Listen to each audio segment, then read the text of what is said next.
এই জন্য আমি গজল লেখছি, তোরা কে যাবি রে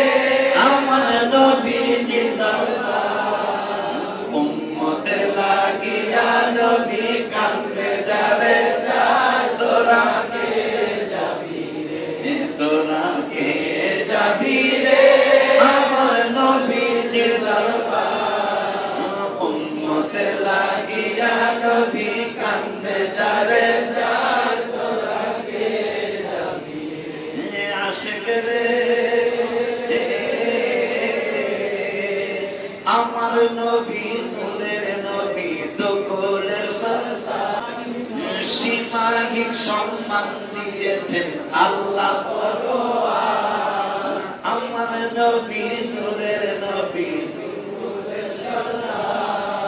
সীমাহীন সম্মান দিয়েছেন আল্লাহ পরোয়ার, ওই